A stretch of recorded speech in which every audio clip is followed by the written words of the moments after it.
Well, we want to welcome everybody here to our midweek service, and it's a beautiful drive up to church this evening. We're going to open up with number 32. That's all right. Let's all stand. Number 32.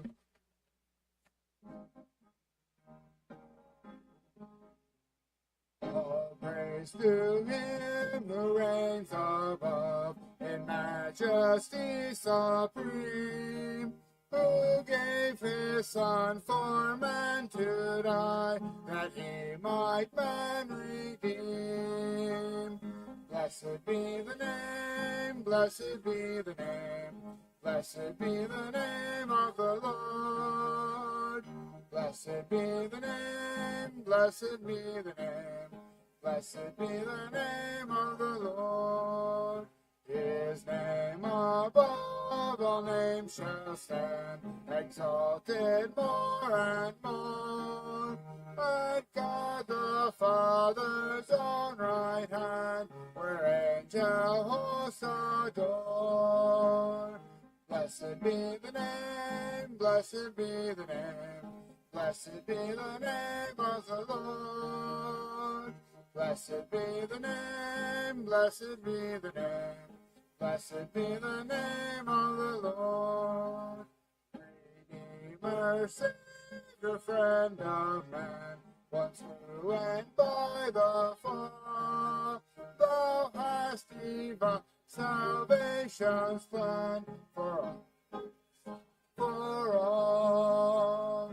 Blessed be the name, blessed be the name, blessed be the name of the Lord. Blessed be the name, blessed be the name, blessed be the name of the Lord. His name shall be the Counselor, the mighty Prince of Peace, of all earth's kingdoms conqueror, whose reign shall never cease. Blessed be the name, blessed be the name, blessed be the name of the Lord. Blessed be the name, blessed be the name, blessed be the name of the Lord. And then let's turn over to 198. 198. There's power in the blood. And then we'll handshake on that second verse. Number 198.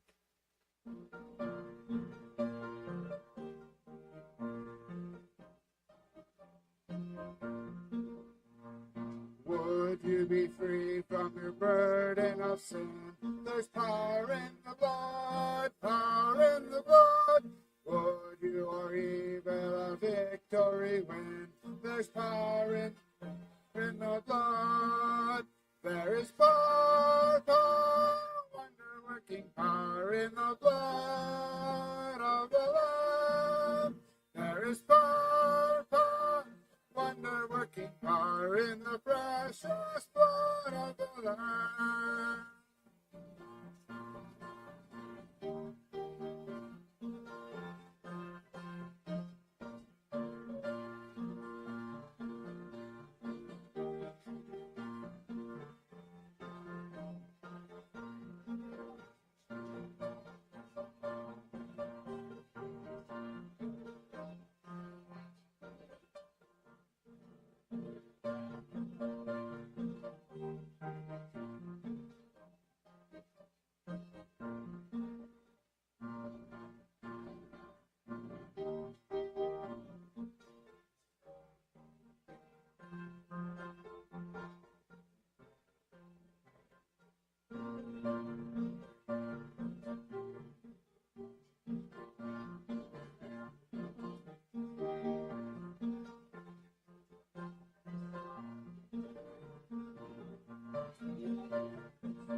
Join me on that second.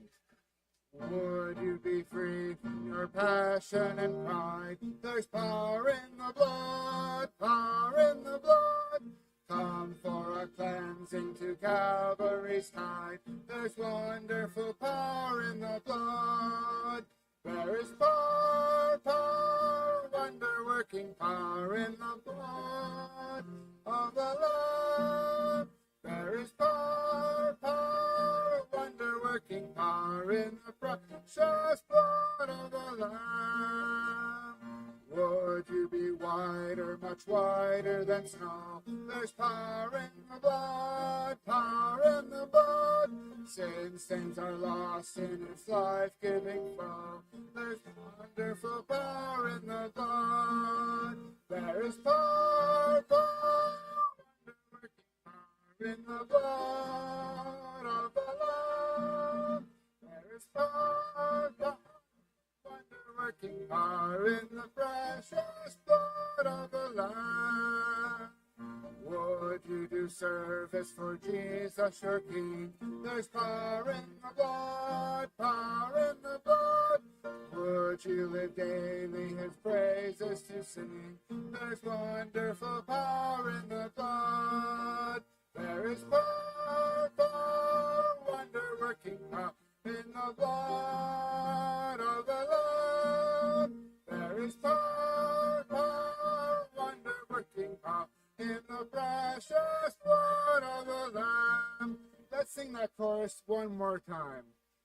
There is power, power, wonder-working power in the blood of the Lamb. There is power, power, wonder-working power in the precious blood of the Lamb.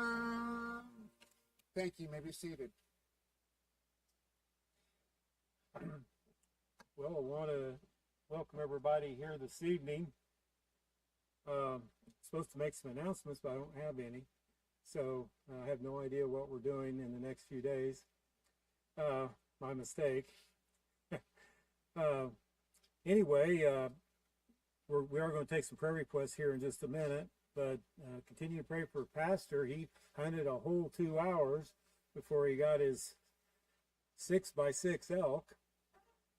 He was telling me Sunday that he had drew this place that was like, he painted it out to be a scourge and a place that he hoped he would never see again and I think he was expecting a 10-day marathon, but the Lord blessed him and he took down a beautiful bull, and he's got a lot going on, going to have a great week.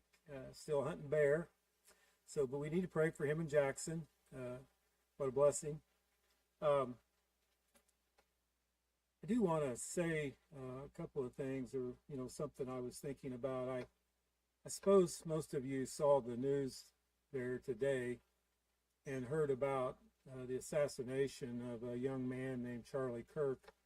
And a lot of you probably aren't familiar with him, but I was somewhat familiar with him and have followed his work.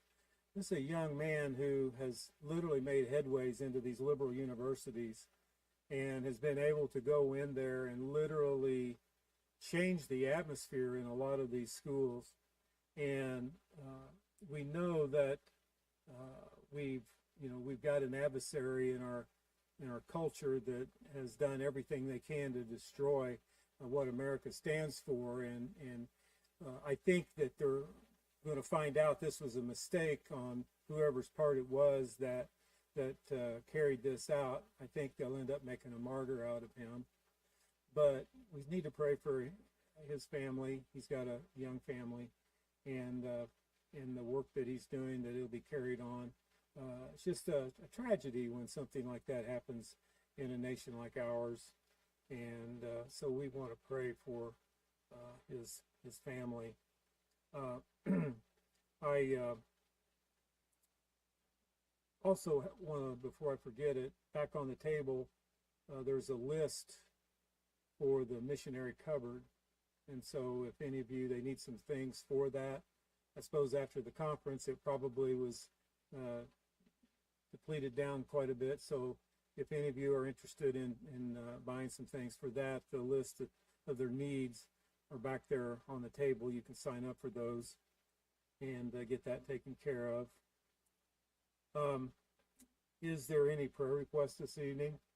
We're probably not going to have prayer at the end of the service, so I'll probably call on someone to pray here in just a minute. But do we have any prayer requests? Yes. The family of Harrison Rowe.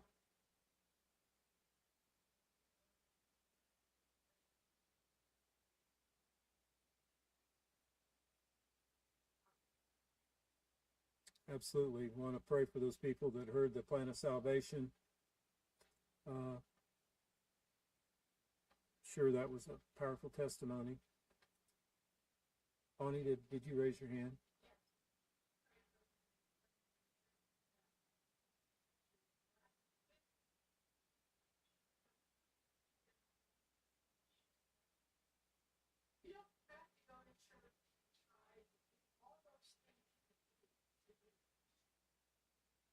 Okay, pray for Lynette. Well, unfortunately, that is the mindset of a lot of the world and of a lot of people who profess to be Christians. So we need to pray for her. Shelley?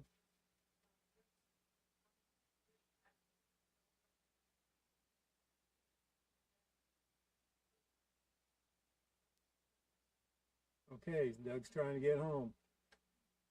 He's got to get home. He's packing a bunch of Amish families, and he's probably going to be tired of them before he gets back.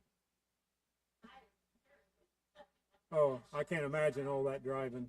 Can't imagine all that driving. He's probably had an enjoyable.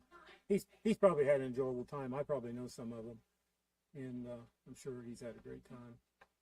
Anyone else have any prayer requests? Yes, brother.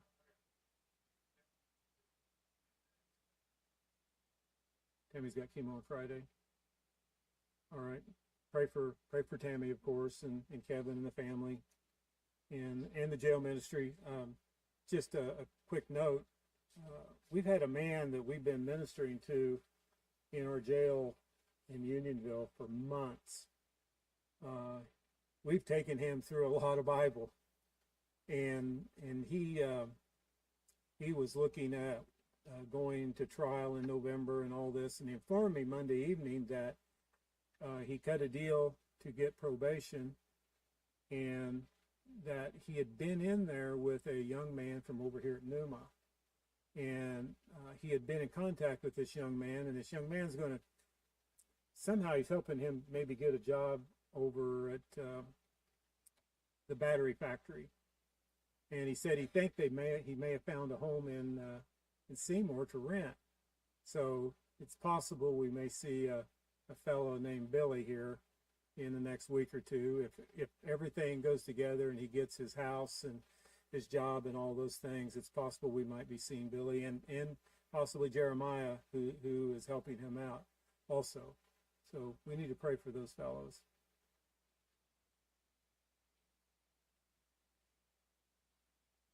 Anyone else have any prayer requests this evening?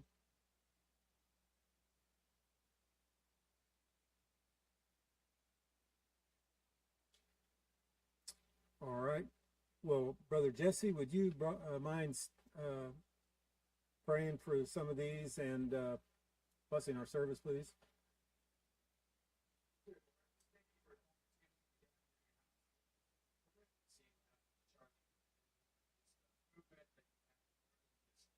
Honestly, just sitting down and discussing with people about biblical traditional views, Lord, and just how good marriage is, and just the things that you desire, Lord. Just please help someone else stand up and fill that gap, Lord, and have your hand on our country, help it to go in the right direction. Lord, I think about the Harrison Road, just that family, Lord, just comfort them, be with them, Lord, help those that heard the gospel. Lord, just help it to ponder on their hearts, Lord, help it to marinate on their hearts, Lord, and just pray them, Lord, help them to get saved and just to know who you are. Lord, and I think about this Jeremiah and Billy, Lord, just help them to come to church, Lord, help them if they're not saved, just to get saved and know who you are, and just Lynette, Lord, just help her to have a deeper realization of who you are and just what Christianity is. Lord, help her just to grow and just mature in Christ. Lord, just give me services, Lord, just have your hand all over Curtis, Lord, and just help the Holy Spirit speak to us and just leave here encouraged, edified, and convicted, go out and make a difference for your kingdom. In Jesus' name I pray. Amen. Number 349. Number 349. There shall be showers of blessing. Number 349. Let's all stand, please.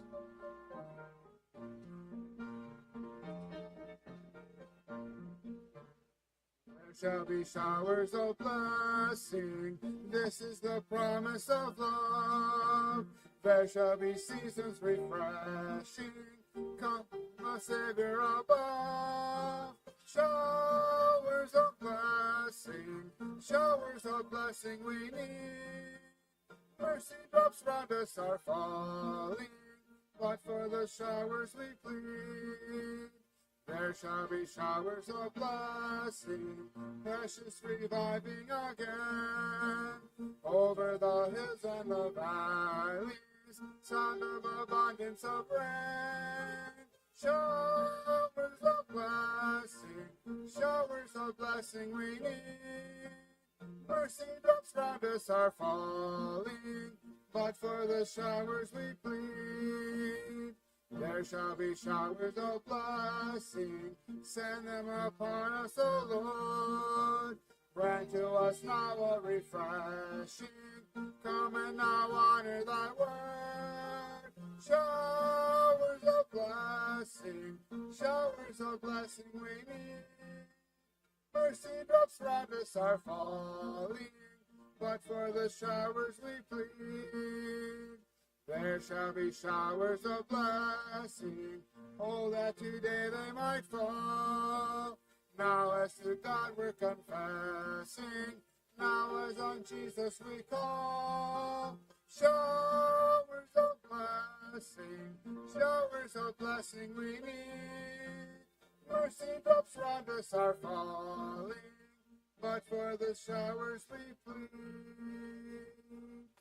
You may be seated. All right, we're going to have our special this evening. Brother Gerald, I believe you'll be bringing the special tonight.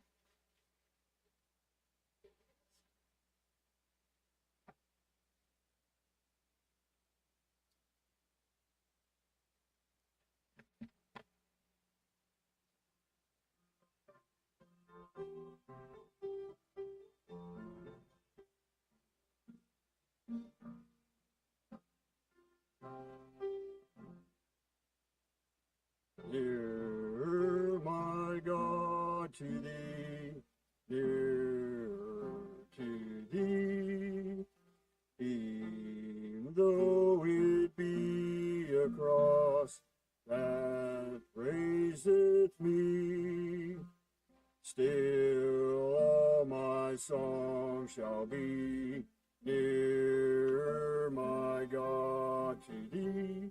Near my God to thee, nearer to thee.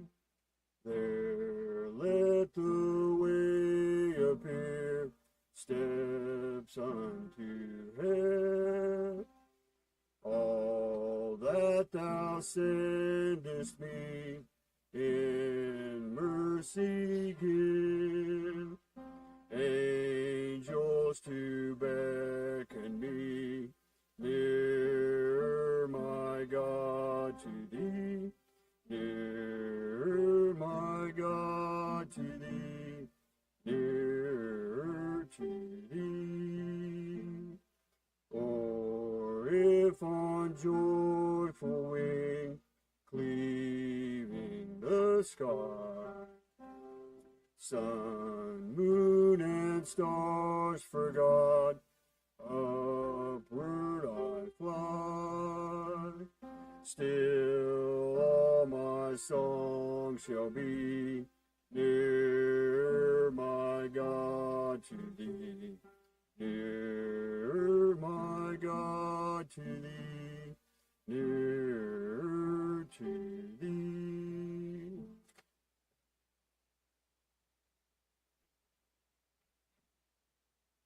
Thank you, Brother Gerald. We'll be in Matthew chapter 5 this evening. Familiar passage. I do want to say something about my message on Sunday afternoon. I was informed that I preached a whole message on joy and never smiled once. I think I tried to explain to everybody at the beginning that I inherited some traits from my parents, and I look like I've always got a frown on my face, but I smile in here a lot before I smile here, all right? So I just want everybody to know that. My wife may have went through my notes and wrote smiley faces in here for me to smile, places for me to smile during my message. So I don't know, we're going to see. But I just wanted to clear that up. I really was very joyful when I brought that message.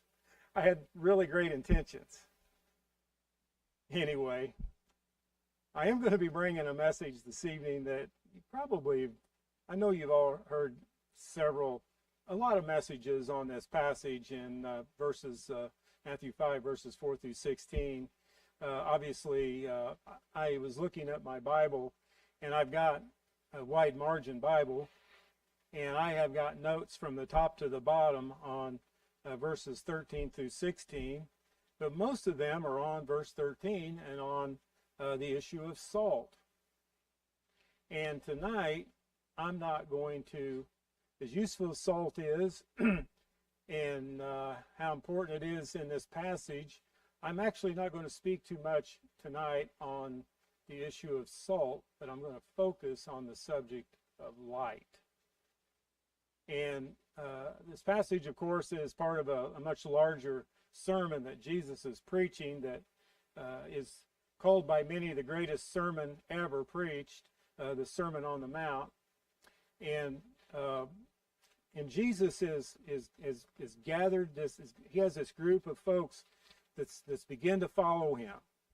And he's in the area of Galilee, and he's got this multitude that's there, and they're listening. Now, one of the things we need to keep in mind is who he's preaching to. The Galileans were, I guess, what you would call today, we would call them rednecks. You know, to give you an idea of the kind of folks that they were. They were just humble, common, poor, hardworking people. What's that? And they weren't all from Arkansas either, by the way. Your kind of people, absolutely. And you know, it's the kind of people that we know. I mean, that's what a lot of the people of the world would look at us and say that he's speaking to people like us, and he is. Just common people, everyday people, hardworking people. A lot of these Galileans were fishermen, and so he's got this crowd, and he's preaching to them, and he comes to this particular passage here, and I want to read it to you, and then we're going to come back and we're going to do some discussing, and I'm going to speak to you about some things, but I'm going to start reading with verse 14. He says, "Ye are the light of the world. A city that is set on a hill cannot be hid. Neither do men light a candle and put it under a bushel, but on a candlestick, and it giveth light unto all that are in the house. Let your light so shine before men that they may glorify, or that they may see your good works and glorify your Father which is in heaven." And the first thing he says to them here is, "Ye are the light of the world." Now, that little word "ye" is an interesting word. You know, when a lot of times when we go to the jail, and if we have these inmates, we get them serious about reading their Bible. And when they come in, a lot of times we'll ask them if they have any questions, anything that they've read that week or studied or whatever. We'll ask them if they, and invariably, some of the first things they'll do is they'll want to know what some of the words are. And the first one they always bring up is ye. They just can't figure out who ye is. And that's an easy one. You know, we usually just tell them, well, it speaks of you. But I want to say this tonight. It does mean you, but it also means you and nobody else. So that puts a lot more meaning to this. Jesus is saying you and nobody else are the light of the world. That puts a lot more meat to this. And so this is a lot more significant. And you know, we got to keep in mind Jesus is not speaking to the intellectuals and the philosophers of the day. Plato and Socrates and Aristotle and fellows like that, they're not out here on this hillside. He's not speaking to them. He's not speaking to you know, the president and the folks who are in Washington, D.C. He's not addressing Congress or the Supreme Court. You know, he isn't speaking to the tech giants in the Silicon Valley, or to the university professors, or to the managers of Wall Street. Speaking to folks just like us. And he's saying to us, ye and nobody else are the light of the world. Now, I want to clarify what Jesus means by that. Obviously, we're not the light. But the reason he says that you're the light of the world is because he is the light of the world. And he isn't telling them that they're light. He was saying, you are my disciples. The light that I will be in you, you're going to show and reflect to the people. We are light bearers. We are a reflection of his light to a lost world. And you know, when you look at the time that Jesus was living, it was a very dark time. We can see that, you know, when you read the Gospels and see all of the demonic filled people that he came in contact with. It was a very dark time, very much like the world we're living in today. And so I want to take a look real quick, because we're living in a world that is living under artificial light. They think they have light, and they don't. And Paul addressed this in 1 Corinthians chapter 1, and I want you to turn there briefly, and I want to discuss a few things, and then we'll come back here, and we'll pick up back here in the book of Matthew. And I'm going to start reading. Well, first off, I'm going to start with verse 20. In 1 Corinthians chapter 1, verse 20, Paul asked this. He said, where is the wise? Where is the scribe? Where is the disputer of this world? Hath not God made foolish the wisdom of this world? And, you know, look at who people rely on today for wisdom. And just look what we rely on as people. I mean, we put our trust in a lot of things that we don't think about. I mean, we're sitting in a warm building with lights on, padded pews. Most of us drove to church in a vehicle that has a heater in it, or an air conditioner, depending on who you are. Ramona had on the air conditioner, we had on the heater. You know, we've got phones that we're carrying, and we can take pictures of the sunset or the elk. You know, we're going to go home. We got all these things going on. I mean, anything we want, we have. And it's easy to put our faith in the light of the things of this world. There's a lot of things that we think provide for us that really don't. In fact, a few years ago, and I was thinking about this, I have a book on my bookshelf called Margin. And it's the book is about how to restore emotional, physical, financial, and time reserves to the person with the overloaded life.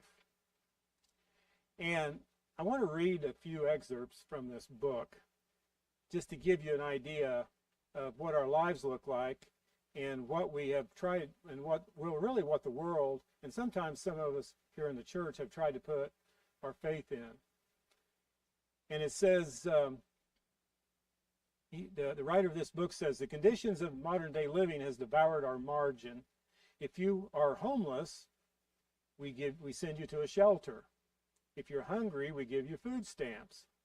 If you can't breathe, we give you oxygen.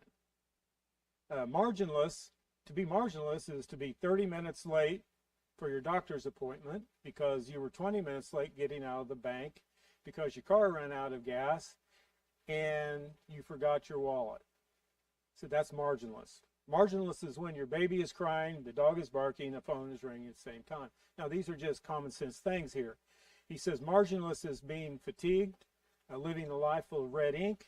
You're always in a hurry. You struggle with anxiety, and you have pressure coming on you from all directions. Even though you have affluence, you're educated, you have access to technology and entertainment. You have comforts and conveniences, yet you're not flourishing under the gifts of modernity that you would expect to do. And they said the fact is most of our lives we have turned into air traffic controllers. Our cars have more extras on them, our paychecks are bigger, our homes are nicer.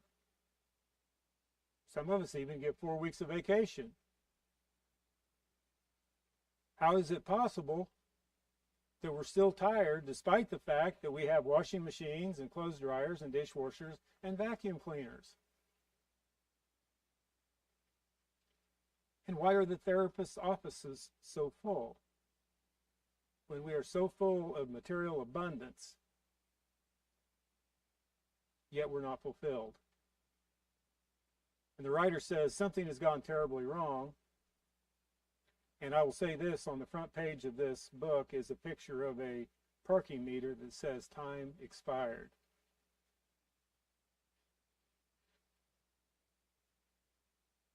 I read this to you this evening. It really doesn't apply that much to light, but it tells us a lot about the world we're living in. And all of these things, all these conveniences, all these new ideas that mankind has dreamed up only really demonstrate man's darkness, because the truth is mankind is in deeper trouble than he's ever been spiritually. And so I want to continue to look here because Paul said, where's the wise? Where's the scribe? Where's the disputer of this world? Hath not God made the foolish the wisdom of this world? But let's take the rest of this into context. Let's start with verse 18. He said, for the preaching of the cross is to them that perish foolishness, but unto us which are saved it is the power of God. For it is written, I will destroy the wisdom of the wise, and will bring to nothing the understanding of the prudent. Where is the wise? Where is the scribe? Where is the disputer of this world? Hath not God made foolish the wisdom of this world? For after that in the wisdom of God, the world by wisdom knew not God. It pleased God by the foolishness of preaching to save them that believe. For the Jews require a sign, but the Greeks seek after wisdom. But we preach Christ crucified, unto the Jews a stumbling block, and unto the Greeks foolishness. But unto them which are called, both Jews and Greeks, Christ the power of God and the wisdom of God, because the foolishness of God is wiser than men, and the weakness of God is stronger than men. And the fact is, we're living in a world where people are full of pride, yet we think we live in a world full of light. The people out there, they think they're enlightened. They think they have wisdom. They trust in their inventions and all of their discoveries. Yet, there's really only one thing that's going to save them, and that is the foolishness of preaching. It's not foolish preaching that saves them, but the foolishness of the preaching of the cross. And the problem is it's too simple. And if you notice, he says, you look at what the Jews and the Greeks are looking for. The Jews want signs, and the Greeks want wisdom. See, people think they know what they want. They think they know what they need, and they think they know the way. They think they can see when they really can't. And so, truthfully is, they're walking and searching in darkness and they don't realize it. And I point this out when I'm talking about light. And this will make sense to people if you're really open about sharing your faith. You're going to have times where you share your faith with a lost person, and one of the biggest obstacles we have is trying to get them to understand that they're lost and walking in darkness. And so the only way to accomplish anything and have any success with them is to shine light on them. Because I want to go back to the book of Matthew. I want to reread the passage here in Matthew. He says, "You are the light of the world. A city that is set on a hill cannot be hid. Neither do men light a candle and put it under a bushel, but on a candlestick, and it giveth light unto all that are in the house. Let your light so shine before men that they may see your good works and glorify your Father which is in heaven." You know, when we think about lost people, the lost people that we come in contact with on a daily basis, one thing we need to keep in mind as we consider them is, believe it or not, they kind of require darkness to function. That's why they don't like somebody shining light around their life. You know, I don't need church. I don't need to go to church. I don't need to sit under the preaching or go to Sunday school or read my Bible or do anything to be a Christian. That's what people think. But think about what takes place in the dark. Just go out around Seymour tonight. See what's going to take place tonight in the dark around this town. I know what's going to take place on my road. I live on a gravel road that starts with a street in town. And it turns from pavement to gravel, and it goes several miles north, and it becomes very desolate just north of where I live. And it's got steep hills. It's narrow. The road is rough, and it's one of the most highly traveled roads in Putnam County. I can assure you that all hours of the night there are people streaming by our house one way or the other. And when I talk to the local law enforcement officers about our particular road, they tell me a lot of bad things happen on your road. There's a lot of drug dealing taking place on our road, a lot of things. Your road is an escape route to keep people from going through town. But wait for that sun to come out. Well, when the sun comes up, the traffic stops. Except, of course, for the farmers who are feeding cows and doing chores. But the thing is that as dark as it is up at our place right now, or going to be real directly, it takes just a small amount of light to make a difference in what takes place there.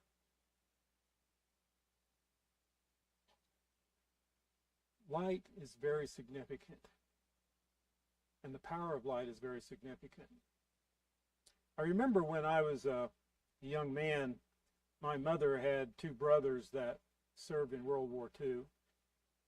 And one of them spent a lot of time close to the front line. And one of his things that he did, he done a lot of different things, but one of the things he did was he rode in a spy planes. And so when it would get dark, they would take off for wherever he was stationed, somewhere in Europe, and they would fly looking for the enemy. And they said, of course, at night, everything was blacked out in the countrysides. There was no light anywhere. The towns, the cities, the homes, everybody was blacked out because no one wanted to bring any attention. And the military would move and do a lot of their things at night in their maneuvers. And so they went out looking for the enemy to bomb. And what they would do is they would see what they could see from the plane, and then they report the coordinates and call them back. And then they'd send the American bombers in and bomb those places. And he said the number one thing that we looked at, he said we took advantage of a weakness that the German soldiers had. He said they loved to smoke. And he said, of course, smoking requires lighting a cigarette. And he said even though they knew that little match could bring attention to them, they couldn't help themselves. So they would try to hide behind something. But he said all we needed was a flicker of light. He said we could see a match 10 miles away, and we could figure out where to send those bombers. He said one little match, the light of one match, led to the death of thousands of German soldiers. And I got to thinking, if a single match can be that significant on a dark night, how much more is the light of Christ shining on a dark world? I have a question I want you to think about. Obviously, we live in a very dark, dark world. The events that took place today prove that. Besides the stabbing of the little Ukrainian girl that took place earlier in the week, another absolute tragedy. But why is darkness, why is the darkness, the spiritual darkness in our world increasing, even in the presence of the multitudes of believers who are supposed to be light bearers? How's that happening? I want you to look at verse 15. He said, neither do men light a candle and put it under a bushel, but on a candlestick, and it giveth light unto all that are in the house.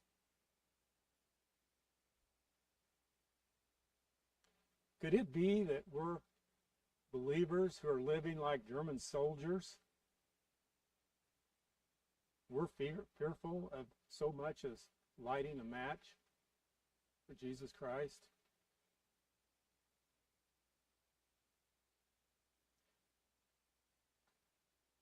I remember when I was first saved, I was saved as an adult, and everyone I knew was lost. Some of you probably have to think if you know any lost people. But everyone I knew was lost. I was the only saved person besides my wife that I knew and the folks in our little bitty country church. And all the years that I'd worked with these fellows where I worked, I'd listened to them mock Christians. They laughed at the guys that worked in the plant that were Christians. They told jokes about Christians. They apparently, in my mind, resented everything there was to resent about Christians. And by nature, I tend to be introverted. That's why I don't smile a lot when I'm joyful. And I'm shy, and I tend to be non-confrontational. And I knew when I got saved, if my coworkers found out about my newfound faith, that they were never going to give me a moment's rest. Or that's what I thought was going to take place. Has anyone been there besides me? I must have been the only coward that got saved. But you know what? I worked really hard at trying to hide everything, and it was pretty easy to do. I mean, I didn't have to tell those guys what I did on Sunday. And I just kept to myself. I didn't laugh at their jokes, but I didn't say anything. And I got away with it for a while. And, you know, I was great at letting my light shine at church. I mean, we're all shining bright in here tonight. We've been singing, praising God, and laughing and joking and all those things. But I discovered that one of the first lessons I learned was that the Lord was going to put me in a position where I couldn't hide my light anymore. And, looking back now, we're either a reflection of Christ or we're not. And I'm going to share something. I've shared this testimony with you before, but the Lord put me in a very uneasy predicament. I was working a strange shift. We worked 3 days on, 3 days off. 4 weeks of noon to midnight, 4 weeks of midnight to noon. And so when we were on the noon to midnight, when we would get off, it was standard. I mean, it'd been tradition for 25 or 30 or 40 years on my shift. We all went to a local club and we played cards and we gambled and drank all kinds of adult beverages, and we went home. And so they couldn't wait. Well, I got saved when we were on the night shift, and so I didn't have to worry about things. And then it dawned on me that I was coming to the end of that, and the last day I got off at noon, and I was riding with a fellow. Now, if I hadn't been riding with him, I could have stayed undercover, but I was riding with him, and so I had to break the news to him on the way home that I couldn't stop anymore. And I said, I tell you what, I can't stop anymore. I got saved. And I said, the Lord wouldn't have me to be doing those things anymore, and my conscience wouldn't let me do those things anymore. And I just want you to know, so I'm going to just be driving on my own, and at least for that month. And as we drove up the road, in fact, he was driving. He didn't say a word. And before we got home, he said, you know what? I don't want to stop anymore either. He said, I'll tell the guys we get back to work next week. And boy, was I dreading walking in that first day at noon, because we all gathered around the table and drank coffee before we started our 12-hour shift. I remember he walked in, and he was one of the senior men on this shift, but him and I were close friends. He was lost. And he walked up and he said, hey, I just want to let you guys know, me and Riley's not going to be stopping anymore. So we just wanted to tell you. He didn't give any explanation. And I thought, well, here it comes. They're going to want to know why. They're going to want answers. And they sat there for a little bit, pondered it. And one guy said, you know, I've been sick of it for years, but I didn't know how to stop. And another one said, you know, me too. He said, I got other things to do than to go down here and then go home and not feel good the next morning, come back and work 12 hours. And to a letter, every single man on that shift was tickled to death that was over. And they never said a word to me. They never once mocked my faith. They always treated me with respect and all of those things. And I have to admit, for a new believer, the Lord taught me a very valuable thing about letting my light shine, even if it's just a little bit. He showed me what he can do if we'll just have the courage to let our light shine. But a problem we have is so many of us, we love to shine while we're inside this building, but we turn our lights out when we go out the door. Because it's easier. We don't have to make excuses or whatever. What had happened if I had given in and just hit it and continued to stop? What do you think would have happened to my family or my children? I can guarantee you I wouldn't be standing here today with the privilege of filling the pulpit for my pastor while he's hunting. I wouldn't have the privilege every Sunday morning to stand and be able to teach Sunday school. I wouldn't have the privilege of leading my wife and my family and my children, and I've watched my grandchildren come to Christ, and and I've watched my children come to Christ, and I've seen God work in their homes, I wouldn't have that privilege. I wouldn't have the privilege of seeing men, bend their knee in the jail and come to Christ.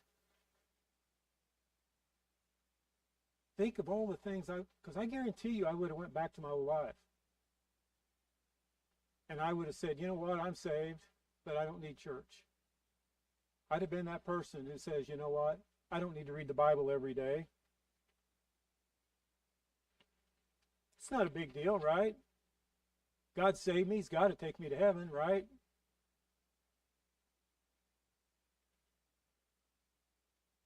That was the first test. The second test, this was before the third test was the day when we decided to start tithing, and I was on unemployment. The Lord really put us through the ringer there for a while. That is another testimony for another day. But I made a decision. We very seldom got to go out and eat. And I told Cheryl, I said, you know what? We can pray at home over our meal. We're going to do the same in a restaurant. And I remember we were at George and Nick's one night. And remember, the old restaurant used to be like going and eating in a sardine can. And everybody, you're just sitting, everyone's shoulder to shoulder. The booths are right across from one another. And I held my breath and closed my eyes when the food came and grabbed Cheryl's hand and took my hat off, and we prayed. And I looked up to notice that no one was paying any attention.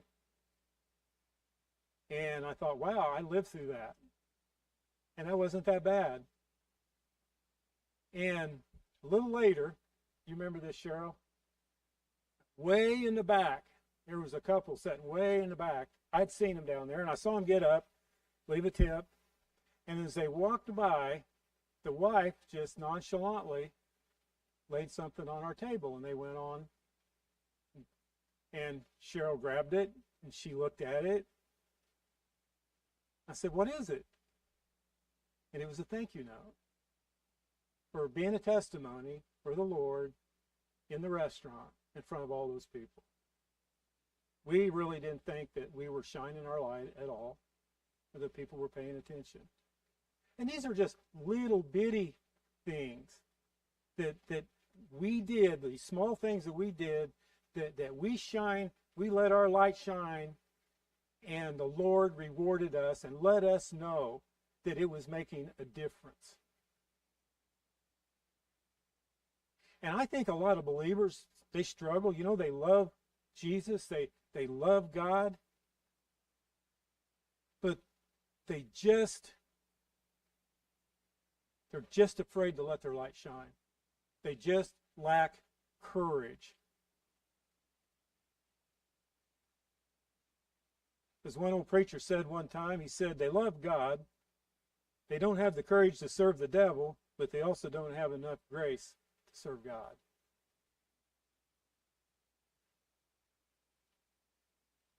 Light is a powerful thing. And we know that when you turn a light on a dark room, it reveals a lot of things. We know that darkness flees when light is turned on.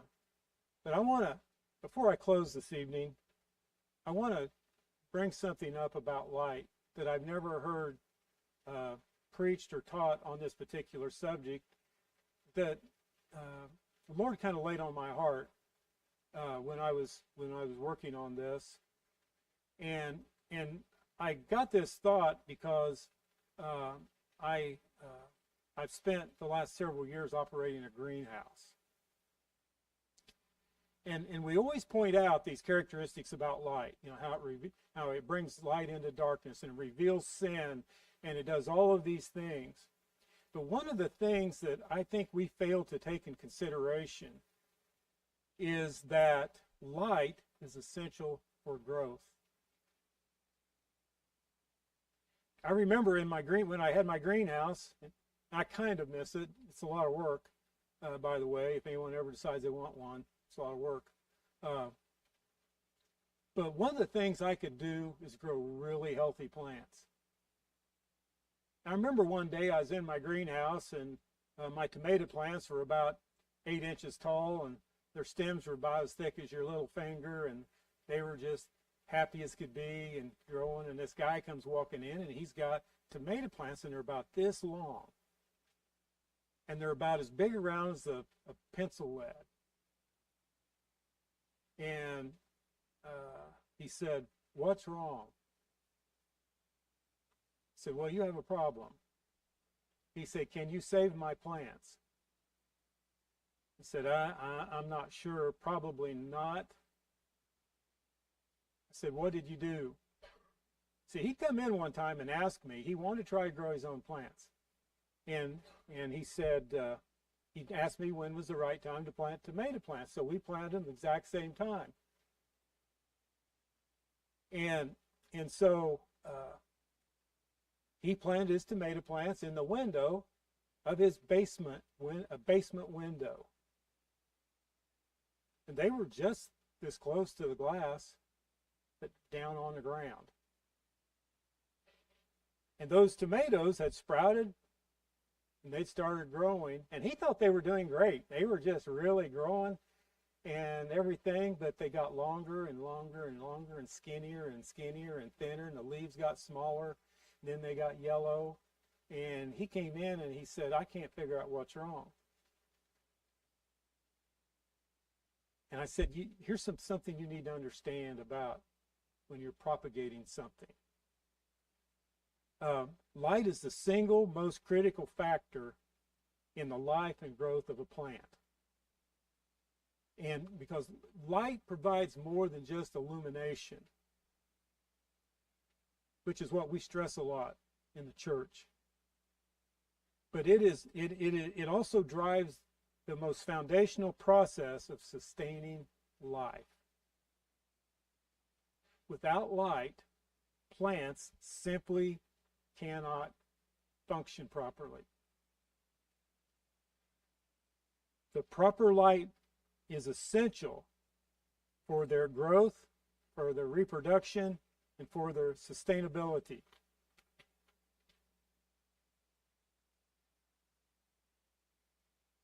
And I think what happens to a lot of Christians is that we sit in church and we shine our light on one another, but we're really not getting the light that we need.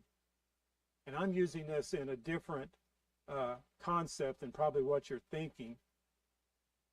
For some reason, you're not growing properly.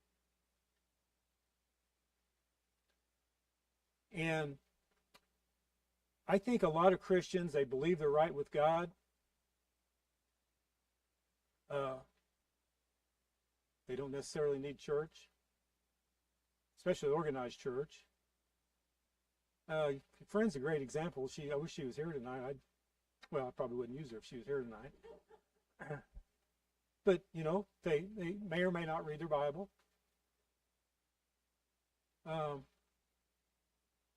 They may or may not go to a church service, may watch one online. And I think that the vast majority of the church today is not growing. There's no spiritual growth. And if you haven't received light, how are you going to grow and then be able to reflect light?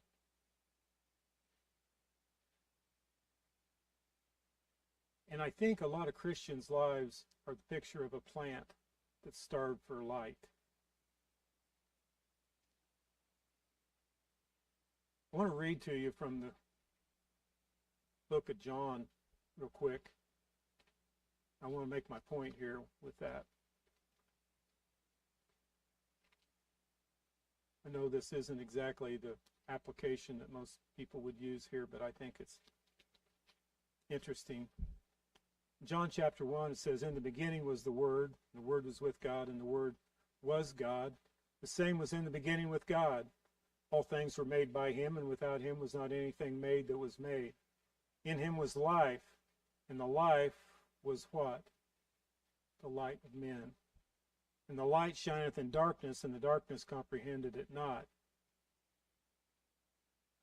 And it goes on and says, there was a man sent from God whose name was John. The same came for a witness, to bear witness of the light, that all men through him might believe.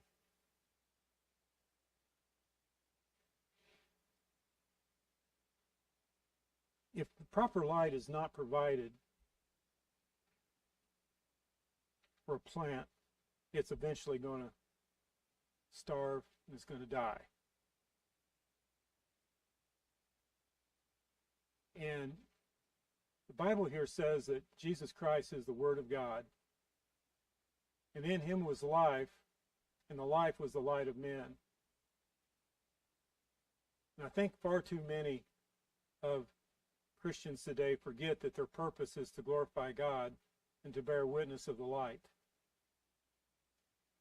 And they don't really understand how important spiritual growth is, how important the light is in people. I think a lot of people just fail to reflect light because they don't know the Word of God. They don't pray. They're stunted spiritually, and they're really physically unable to get much more than a flicker to shine in their light and in their life. And so as a result, they have little or absolutely no influence on other people. It says, neither do men light a candle and put it under a bushel, but on a candlestick, and it giveth light unto all that are in the house. Let your light so shine before men that they may see your good works and glorify your Father which is in heaven.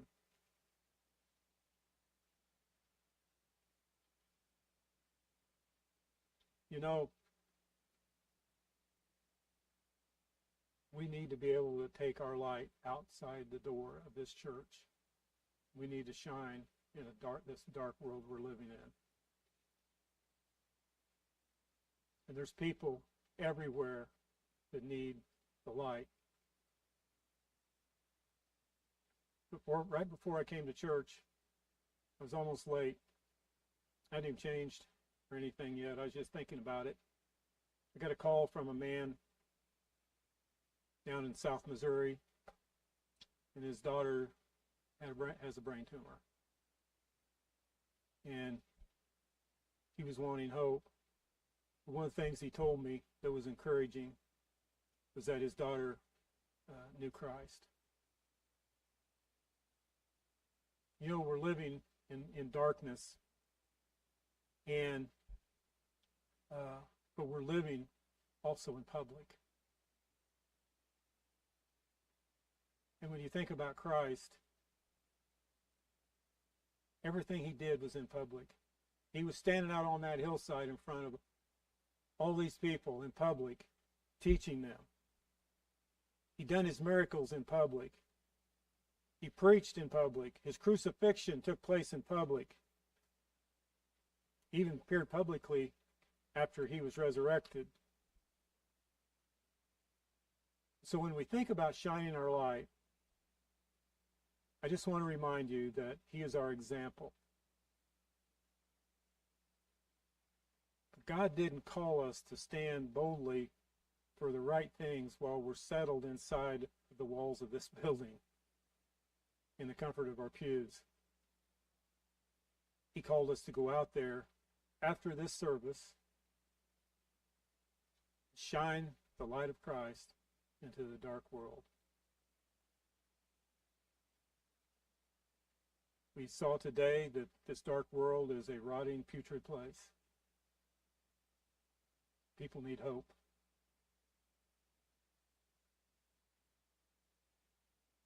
But we're not going to glorify him by huddling together and cursing the darkness.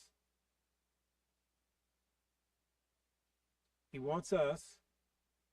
No, he wants you and nobody else to take your light and go out and shine it in the world. So, for me, by the grace of God and in the power of his Holy Spirit, I would charge you to let your light so shine before men that they may see your good works and glorify your Father which is in heaven. If you'll do that, he'll be glorified. I think we'll have a short invitation this evening If any of you have any business to deal with between you and the Lord, I'm going to open up the altar, and then we'll dismiss.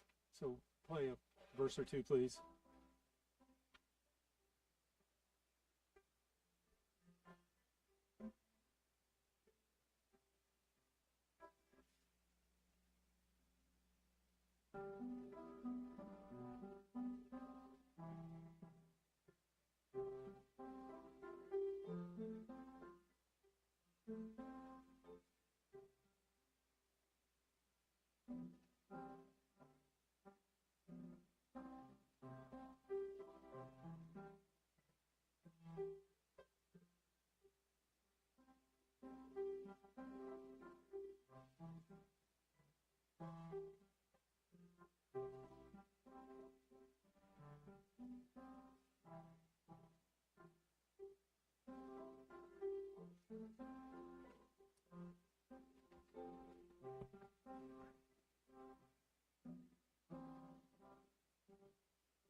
Brother Dave Haynes, would you mind closing us in prayer this evening?